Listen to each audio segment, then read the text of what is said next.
শ্রীমদ্ ভগবদ্গীতা যথাযথ পঞ্চম অধ্যায় কর্মসন্ন্যাস যোগ শ্লোক নাম্বার 12 যুক্ত কর্মফলাম ত্যক্তা শান্তিমাপ্নোতি নৈষ্ঠিকীম অযুক্ত কামকারেণ ফলে শক্ত নিবদ্ধতে।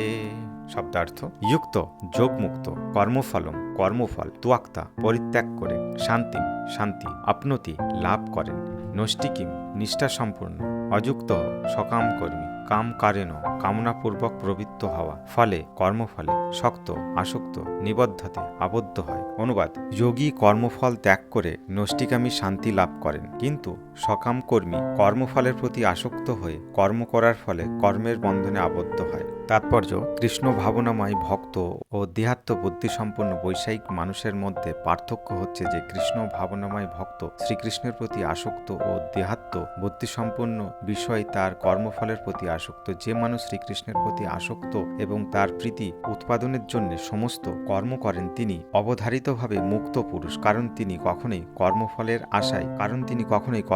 আশায় উৎকণ্ঠিত হন না। শ্রীমদ্ ভগবতে বলা হয়েছে, দ্বৈত ধারণা যুক্ত হয়ে অর্থাৎ পরতত্ত্ব সম্বন্ধে অবগত না হয়ে কর্ম করার ফলে কর্মফলের প্রতি উৎকণ্ঠার উদয় হয়। ভগবান শ্রীকৃষ্ণই হচ্ছেন পরম তত্ত্ব পরমেশ্বর। কৃষ্ণ ভাবনায় এই দ্বৈত ভাব নেই।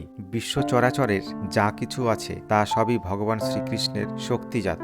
ভগবান শ্রীকৃষ্ণ হচ্ছেন পরম মঙ্গলময়। তাই কৃষ্ণ ভাবনাময় ভাবিত হয়ে যে কার্যকলাপ সাধিত হয় তা পারমার্থিক কর্ম, তা অপ্রাকৃত এবং জড়জগতের কলুষ দ্বারা প্রভাবিত হয় না। তাই কৃষ্ণ ভক্ত শান্ত, কিন্তু যারা সর্বক্ষণ ইন্দ্রিয় তৃপ্তির জন্য লাভ ক্ষতির হিসাব করছে তারা কখনোই শান্তি পেতে পারে না। এটি কৃষ্ণ ভাবনামৃতের রহস্য।